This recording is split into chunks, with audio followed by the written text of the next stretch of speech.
لله وكفى وسلام على عباده الذين اصطفى أما بعد فأعوذ بالله من الشيطان الرجيم بسم الله الرحمن الرحيم فلما بلغ معه السعي قال يا بني إني أرى في المنام أني أذبحك فانظر ماذا ترى قال يا أبت افعل ما تؤمر ستجدني إن شاء الله من الصابرين صدق اللہ العظیم۔ میں سب سے پہلے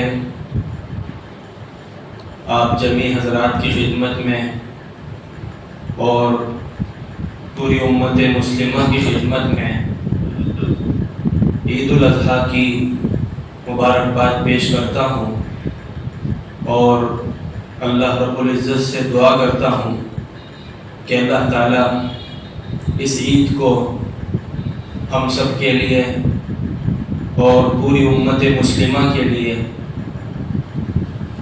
خوشی و مسرت اور امن و سلامتی کا باعث بنائے، اور جہاں جہاں امت مسلمہ پریشان حال ہے ان کی پریشانیوں کے ختم ہونے کا ذریعہ بنائے۔ محترم بزرگوں، بھائیوں اور دوستوں، جب بھی یہ عید الاضحیٰ آتی ہے تو ہمیں حضرت ابراہیم علیہ السلام اور حضرت اسماعیل علیہ السلام کی یاد دلاتی ہے۔ ہر سال اس موقع پر حضرت ابراہیم علیہ السلام اور ان کے بیٹے حضرت اسماعیل علیہ السلام کا تذکرہ ہوتا ہے، ان کے کارنامے کا چرچا ہوتا ہے اور ان کی قربانی کو یاد کیا جاتا ہے۔ ان کی قربانی اس درجے کی تھی کہ جس کو اللہ رب العزت نے پسند فرما لیا اور قیامت تک کے لیے ہماری شریعت کا حصہ بنا دیا قربانی کی شکل میں۔ کوئی معمولی بات نہیں تھی کہ ایک بوڑھا باپ اپنے چھوٹے بچے کو ذبح کرے، وہ بھی کسی صریح حکم کی بنیاد پر نہیں، بلکہ خواب دیکھا تھا کہ میں اپنے بیٹے اسماعیل کو ذبح کر رہا ہوں۔ فلما بلغ معه السعي قال يا بني إني أرى في المنام أني أذبحك فانظر ماذا ترى۔ بچہ تھوڑا سا بڑا ہو گیا اور چلنے پھرنے لگ گیا تو حضرت ابراہیم علیہ السلام نے خواب دیکھا کہ میں اپنے بیٹے اسماعیل کو ذبح کر رہا ہوں۔ تو اس خواب کی بنیاد پر انہوں نے اپنے بیٹے سے اس کا تذکرہ کیا۔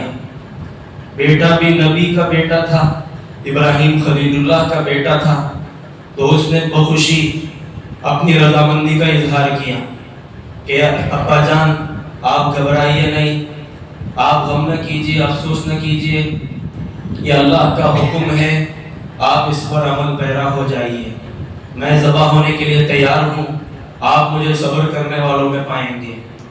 تو یہ بچے کی قربانی تھی، ایک طرف باپ کی قربانی، ایک طرف بیٹے کی قربانی۔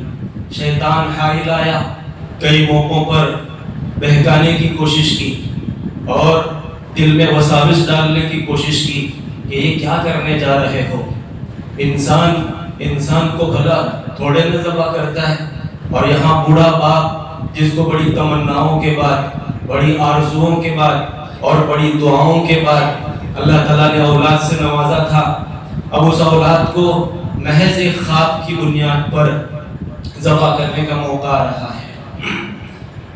ابراہیم علیہ السلام جانتے تھے کہ انبیاء کے خواب یوں ہی نہیں ہوتے، سچے ہوتے ہیں، تو اپنے رب کی مشیت سمجھ گئے، اپنے رب کی چاہت سمجھ گئے اور اس کے لیے سر تسلیم خم کر دیا، اور اپنے بچے کو قربان کرنے کے لیے، ذبح کرنے کے لیے کئی دفعہ ان کے گلے پر چھری پھیری، لیکن اللہ تعالیٰ کو کچھ اور ہی منظور تھا۔ اللہ تعالیٰ نے اس بچے کے بجائے جنت سے ایک مینڈھا بھیج دیا جو ان کی جگہ قربان ہوا۔ اللہ تعالیٰ نے رہتی دنیا تک کی انسانیت کو یہ پیغام دیا اور یہ میسج دیا کہ اللہ کو منانے کے لیے یہاں تک جایا جا سکتا ہے، اللہ تعالیٰ کو راضی کرنے کے لیے اس درجے قربانی دی جا سکتی ہے۔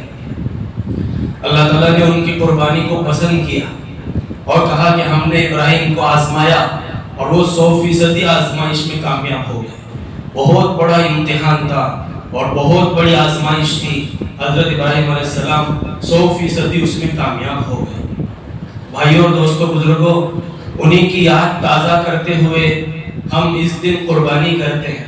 اسی لیے فرمایا گیا کہ یہ جو یوم النحر ہے، عید کا دن ہے، عید الاضحیٰ کے دن قربانی سے بڑھ کر، جانور کا خون بہانے سے بڑھ کر کوئی اور عمل نہیں ہے، کوئی اور عمل اس سے افضل نہیں ہے۔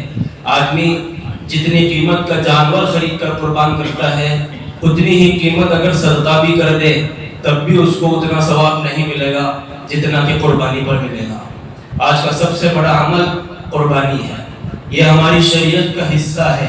حضرت رسول اللہ صلی اللہ علیہ وسلم نے اپنی زندگی میں کبھی اس کو ناغہ ہونے نہیں دیا، آپ نے اس کا اہتمام فرمایا اور بڑے فضائل اس کے بیان فرمائے کہ قربانی کا جانور جب ذبح ہوتا ہے تو اس کا پہلا قطرہ خون کا زمین پر گرنے سے پہلے قربانی کرنے والے کی مغفرت ہو جاتی ہے۔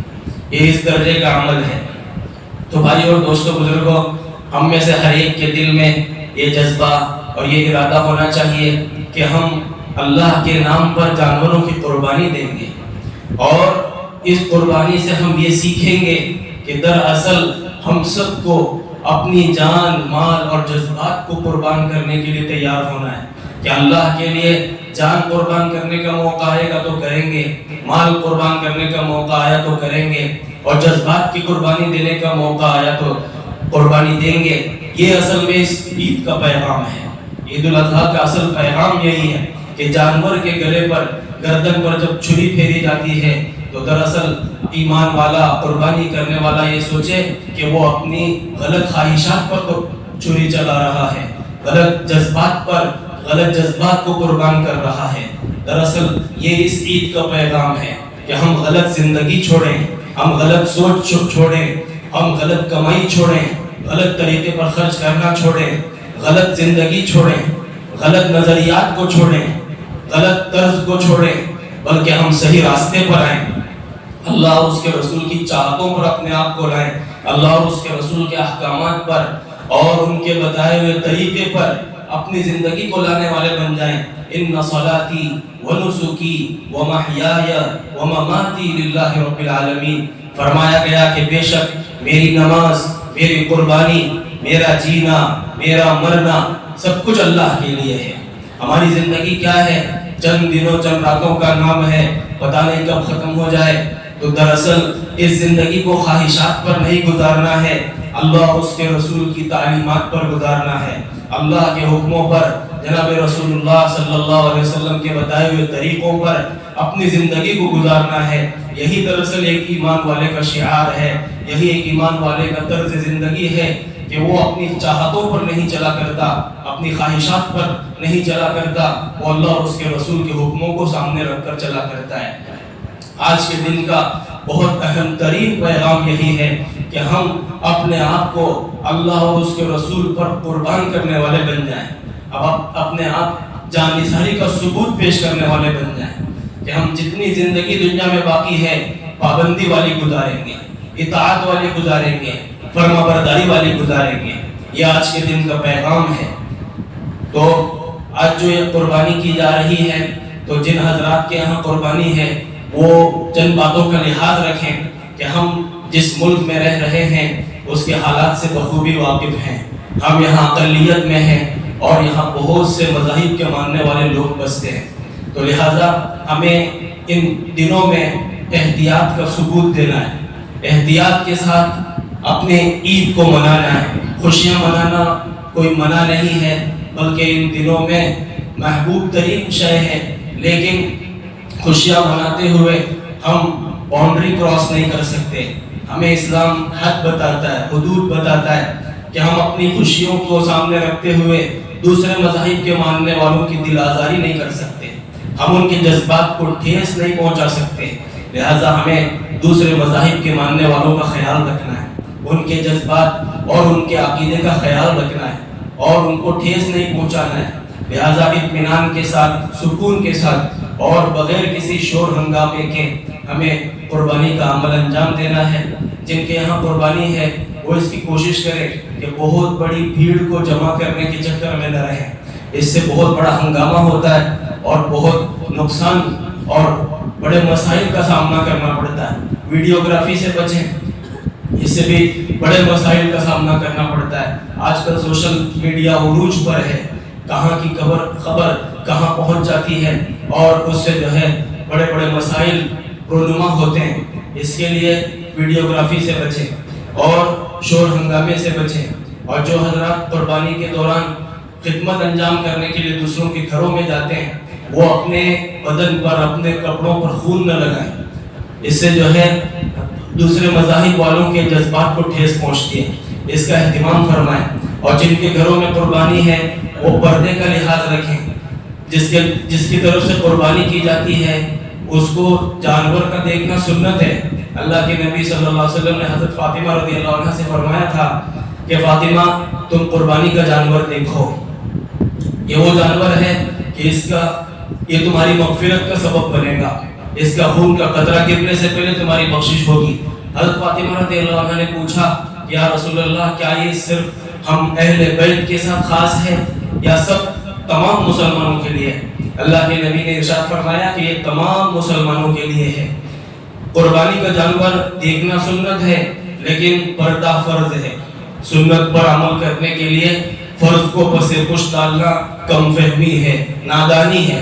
اسی لیے پردے کا لحاظ رکھیں, بے پردگی سے بچیں اور شور ہنگامے سے بچیں, ہر طرح کی جو ہے غلط رویے سے بچیں تاکہ ہمارے لیے آگے مسائل پیدا نہ ہو. اطمینان اور سکون کے ساتھ ان دنوں کو گزاریں اور اللہ رب العزت سے دعا بھی کرتے رہیں کہ اللہ تعالیٰ نے ہمیں جو یہ عید عطا فرمائی ہے اس کو پورے اطمینان اور سکون کے ساتھ گزارنے کی ہم سب کو توفیق عطا فرمائے اور اس عید کا جو اصل پیغام ہے اس کو سمجھ کر اپنی زندگی میں عملی طور پر نافذ کرنے کی توفیق عطا فرمائے. میں پھر ایک بار آپ تمام حضرات کی خدمت میں عید الاضحیٰ کی مبارکباد پیش کرتے ہوئے اپنی بات کو ختم کرتا ہوں. وآخر دعوانا ان الحمد للہ رب العالمین.